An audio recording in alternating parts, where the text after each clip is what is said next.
অপারেশনে যাওয়ার আগে বোনের কাছে ফোন করে ক্ষমা চান কক্সবাজারে দুর্বৃত্তদের ছোড়ার আঘাতে প্রাণ হারানো লেফটেন্যান্ট তানজিম সারওয়ার। কে জানতো বোনের সাথে এটি হবে তার শেষ কথোপকথন। চলতি বছরের ডিসেম্বরে ক্যাপ্টেন পদে পদোন্নতি পাওয়ার কথা ছিল তার। বলেছিলেন এরপর তিনি পুরো পরিবারকে সঙ্গে নিয়ে ঘুরতে যাবেন।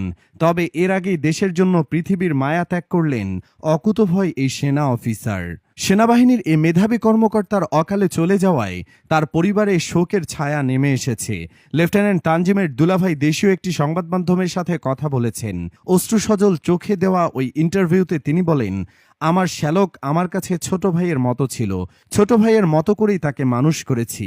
আমাদের কাছে সে এখনো বাচ্চার মতো। বাসায় এলে এখনো সে নিজ হাতে ভাত খেত না। ওর বোন অর্থাৎ আমার স্ত্রী তাকে হাতে তুলে খাইয়ে দিত। আমার ছোট্ট একটি মেয়ে আছে।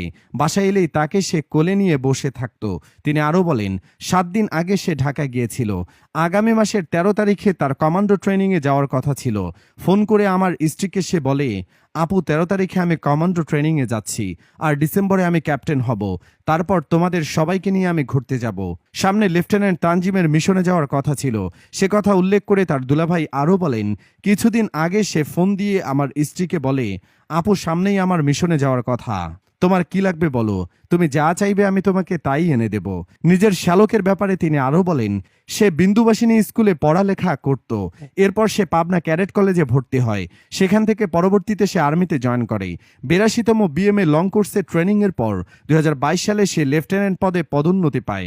আর চলতি বছরের ডিসেম্বর মাসে তার ক্যাপ্টেন হওয়ার কথা ছিল। সে রামু ক্যান্টনমেন্টে কর্মরত ছিল। নিজের শ্যালকের শেষ সময়ের কথা বর্ণনা করতে গিয়ে তিনি বলেন, গতকাল রাত 11টার দিকে সে আমার স্ত্রীকে ফোন করে বলে, আপু আমরা অনেক বড় একটা অপারেশনে যাচ্ছি। ভারী সব হাতিয়ার নিয়ে আমাদেরকে সেখানে যেতে হচ্ছে। তুমি আমার জন্য দোয়া করো আপু, আর আমাকে তুমি মাফ করে দিও। এই কথাটা সে কেন বলেছিল তা আমি জানি না। হয়তো তার মন ডাকছিল। উল্লেখ্য, গোপন সংবাদের ভিত্তিতে যৌথ বাহিনী অভিযান পরিচালনা করার সময় লেফটেন্যান্ট তানজিমের গলায় 3 বার ছোরা দিয়ে মারাত্মক আঘাত করে দুর্বৃত্তরা। এরপর তার বাম চোখে আঘাত করা হয়। এক পর্যায়ে তার চোখের ভেতরে ছোরা বসিয়ে দেওয়া হয়। আবার কারো কারো মতে তার চোখে গোলার আঘাত লাগে। আঘাত গভীর হয়ে প্রচুর পরিমাণে রঞ্জক নিঃসৃত হয়। এমন পরিস্থিতিতে তাকে উদ্ধার করে কক্সবাজার হাসপাতালে নেওয়ার পথে মঙ্গলবার ভোরে রামু এলাকায় পৌঁছালে তিনি শেষ নিঃশ্বাস ত্যাগ করেন বলে জানিয়েছেন চকরিয়া থানার ওসি মোহাম্মদ মঞ্জুর কাদের ভূঁইয়া। প্রয়াত তানজিম সারোয়ার নির্জন সেনাবাহিনীর লেফটেন্যান্ট পদে নিযুক্ত ছিলেন। চিকিৎসকদের মতে লেফটেন্যান্ট তানজিমের শরীরে ছোড়ার আঘাতের 5টি ক্ষতচিহ্ন পাওয়া গেছে। তার বাড়ি টাঙ্গাইল জেলার মীরের বেতকা গ্রামে। জানা গেছে লেফটেন্যান্ট তানজিম সারোয়ার 39 এসটি ব্যাটালিয়নের সদস্য এবং 82তম লং কোর্সের BA11453 নম্বর অফিসার ছিলেন। তরুণ এই সেনা কর্মকর্তার প্রয়াণে তার পরিবারের শোকের ছায়া নেমে এসেছে।